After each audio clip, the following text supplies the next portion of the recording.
Children, in this series, we are doing all the important derivations of topic capacitor. In last class, we have studied that if we fill dielectric between the plates of capacitor, then what will be effect on capacitance of parallel plate capacitor. Now, today we are going to understand very important but confusing topic. Children most of the time are confused in these numericals. This is when we fill a capacitor with dielectric, there are two conditions. One, when during the dielectric insertion, the battery is disconnected.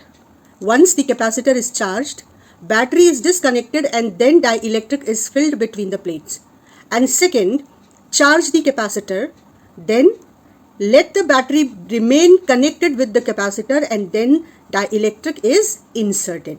Now, behavior of capacitor in the two cases is different, although one thing is certain. Remember, this you have to remember that in both the cases, when dielectric of dielectric constant K is filled between the capacitors, no matter what the condition is, the capacitance of the capacitor will increase by K times. इतनी बात बिल्कुल पकड़ के रखनी है सवाल करने से पहले. तो अब हम लोग दोनों को पैरेलल साइड बाय साइड समझते हैं. हमेशा कंपैरिजन तुमको याद करने में, समझने में एक अच्छी टेक्निक है, मदद करेगा. तो ये कैपेसिटर है, इसको हमने V वोल्ट की बैटरी से, V0 वोल्ट की बैटरी से कनेक्ट किया. कैपेसिटर चार्ज हो गया और बैटरी ने इसको Q चार्ज तक चार्ज किया और इसके अक्रॉस जब पोटेंशियल डिफरेंस V0 हो गया तो चार्जिंग रुक गई. ध्यान रखना, जब कैपेसिटर कंप्लीटली चार्ज है तो फिर इस सर्किट से कोई करंट फ्लो नहीं करेगी. During the charging process capacitor offers negligible resistance और एक बार चार्ज हो जाने के बाद कैपेसिटर इनफाइनाइट रेजिस्टेंस ऑफर करता है और करंट को फ्लो नहीं करने देता खुद के थ्रू. तो अब इस पर V0 पोटेंशियल डिफरेंस प्लेट के बीच था और हमने इस डाइलेक्ट्रिक को, जिसका डाइलेक्ट्रिक कांस्टेंट K है, प्लेट्स के बीच में इंसर्ट किया. जैसे ही हम प्लेट के बीच में डाइलेक्ट्रिक इंसर्ट करेंगे, याद करो, डाइलेक्ट्रिक के सरफेस पर इंड्यूस हो जाएंगे ऑपोजिट चार्जेस, प्लस प्लेट की तरफ माइनस और माइनस प्लेट की तरफ प्लस चार्ज. और इसकी वजह से डाइलेक्ट्रिक के अंदर एक इलेक्ट्रिक फील्ड इंड्यूस होगी जो पहले से इलेक्ट्रिक फील्ड एग्जिस्ट कर रही है उसको अपोज करेगी और इसलिए net electric field inside the dielectric will decrease.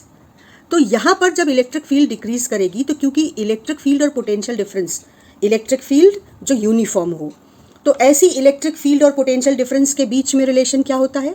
Electric field is equal to potential difference divided by distance between the two plates. तो जब इलेक्ट्रिक फील्ड डिक्रीज करेगी तो पोटेंशियल डिफरेंस भी डिक्रीज करेगा.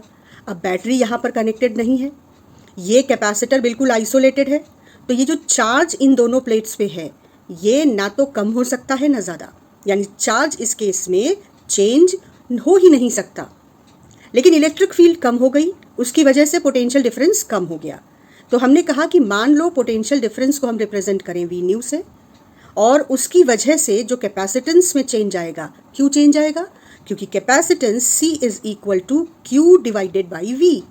V कम हो गया, डिनोमिनेटर कम हो गया, तो Q अपॉन V बढ़ गया, यानी कैपेसिटेंस बढ़ गया. और मान लो हो जाए C with the subscription new.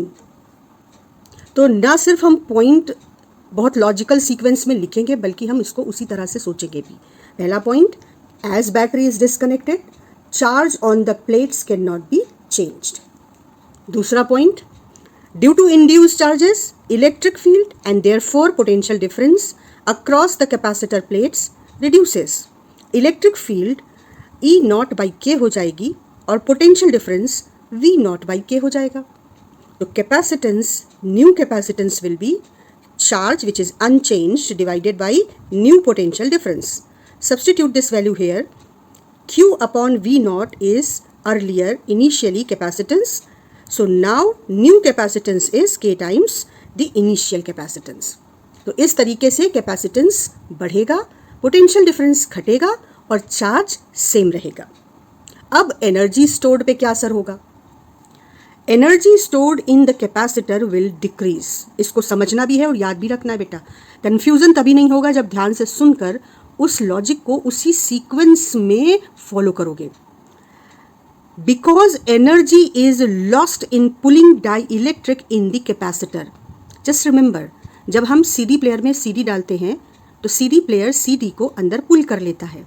The same way you don't have to fill the dielectric between the plates of the capacitor. You just place the dielectric between the plates of the capacitor and you know that the surface of the dielectric will be oppositely charged with respect to the plates of the capacitor.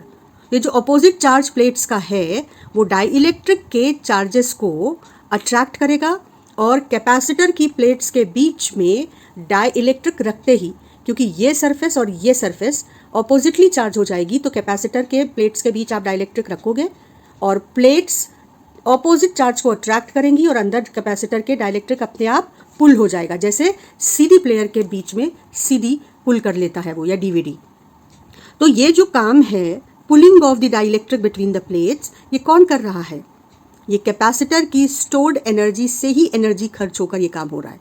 तो इसलिए obviously capacitor की energy stored कम हो जाएगी। तो क्या क्या बातें हम लोगों ने करी? पहला, इलेक्ट्रिक फील्ड कम होगी, दूसरा पोटेंशियल डिफरेंस कम होगा, तीसरा चार्ज सेम रहेगा और चौथा कैपेसिटेंस बढ़ जाएगा। देखो, ईवी कम होगा, चार्ज सेम रहेगा, कैपेसिटेंस बढ़ जाएगा और कम होने वालों में एनर्जी भी है। Initially energy stored is Q²/2C और जब आप डाइइलेक्ट्रिक फिल कर दोगे तो क्योंकि कैपेसिटेंस, देखो चार्ज यहाँ पर सेम है, तो हम ये वाला फॉर्मूला एनर्जी कंपैरिजन के लिए यूज़ करेंगे। कैपेसिटेंस K टाइम्स C हो जाएगा, तो तुम देखो एनर्जी स्टोर्ड कम हो जाएगी। तो तीन चीज़ें कम होंगी, E, V और एनर्जी। Q सेम रहेगा और कैपेसिटेंस इंक्रीज हो जाएगा। क्लियर? याद हो गया? अब दूसरे साइड में चलते हैं। Both logics are in front of you side by side, ठीक है ना। अब यहाँ पर क्या है कि कैपेसिटर को पहले V0 पोटेंशियल डिफरेंस तक चार्ज किया, फिर बैटरी को कनेक्टेड रखा और डाइइलेक्ट्रिक को अंदर फिल किया। अब पहला काम हमेशा ध्यान रखो, जैसे ही डाइइलेक्ट्रिक फिल होगा, डाइइलेक्ट्रिक के अंदर induced electric field existing field को कम करेगी। इलेक्ट्रिक फील्ड कम होगा तो potential difference according to formula E is V/D कम होने की कोशिश करेगा। लेकिन अब बैटरी इन प्लेट से कनेक्टेड है, तो ध्यान रखो बैटरी इनके बीच के पोटेंशियल डिफरेंस को कभी कम नहीं होने देगी। तो बैटरी पोटेंशियल डिफरेंस के घटने की टेंडेंसी देखकर इसको और चार्ज सप्लाई करेगी। क्यों? क्योंकि जैसे ही इसके बीच का पोटेंशियल डिफरेंस और इसके बीच का पोटेंशियल डिफरेंस अनइक्वल हुआ और ये पोटेंशियल डिफरेंस कम हुआ, कम पोटेंशियल डिफरेंस की तरफ ज़्यादा पोटेंशियल डिफरेंस की तरफ से चार्ज को फ्लो कराएगी, तो यहाँ पर चार्ज बढ़ेगा और चार्ज बढ़ेगा तब तक जब तक पोटेंशियल डिफरेंस बैटरी के टर्मिनल्स के पोटेंशियल डिफरेंस के बराबर ना हो जाए। हमेशा ध्यान रखना, बैटरी के टर्मिनल्स के अक्रॉस जो भी पोटेंशियल डिफरेंस है वही पोटेंशियल डिफरेंस कैपेसिटर की प्लेट्स के बीच मेंटेन रहेगा। तो जब E ने कम होकर V को कम होने की कोशिश करी तो चार्ज सप्लाई करके बैटरी पोटेंशियल डिफरेंस को मेंटेन रखेगी। तो अब क्या नहीं बदला? Potential difference. यहाँ क्या नहीं बदला था? Q। अब क्या नहीं बदला? Potential difference. यहाँ क्या बदला था? V। क्या हुआ था? कम हुआ था। यहाँ क्या बदला? Q। क्या हुआ? बढ़ गया, क्योंकि बैटरी ने और Q सप्लाई कर दिया। अब देखो क्या फ़र्क पड़ा। फिर से हमारा जो लॉजिक है वो बहुत सीक्वेंस में चलेगा कि as battery is connected potential difference across capacitor will remain unchanged. कितना रहेगा? Equal to potential difference of battery terminals V0. But when dielectric is filled, electric field and hence potential difference tries to decrease. In order to keep potential difference constant, that is V0, battery provides extra charge. तो अब हम लोग फटाफट लिखें कि क्या क्या बदला, क्या नहीं बदला और कैसे बदला। Potential difference remains same but charge increases. तो पोटेंशियल डिफरेंस नहीं बदला तो इलेक्ट्रिक फील्ड भी नहीं बदली, लेकिन चार्ज इंक्रीज कर गया। तो capacitance will be new charge divided by the same potential difference. Q बढ़ गया तो C बढ़ गया। तो इस तरीके से फिर से C K टाइम्स पिछला इनिशियल कैपेसिटेंस हो जाता है। एनर्जी पर क्या फ़र्क पड़ा? एनर्जी पहले थी हाफ CV0²। अब देखो यहाँ पर हमने Q सेम था इसलिए ये फॉर्मूला कंपैरिजन के लिए यूज़ किया था। यहाँ पे V0 नहीं बदलेगा तो हम ये वाला एनर्जी का फॉर्मूला कंपैरिजन के लिए यूज़ करेंगे।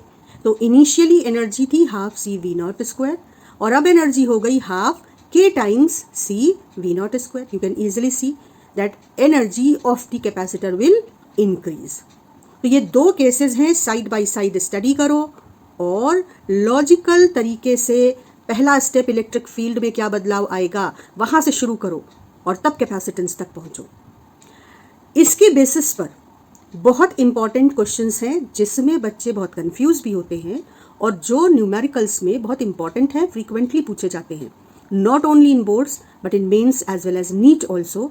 तो नेक्स्ट क्लास में हम इस कॉन्सेप्ट का एप्लीकेशन सीखेंगे और इस सीरीज़ के बाकी वीडियोस के लिंक्स मैं डिस्क्रिप्शन बॉक्स में दे दूंगी.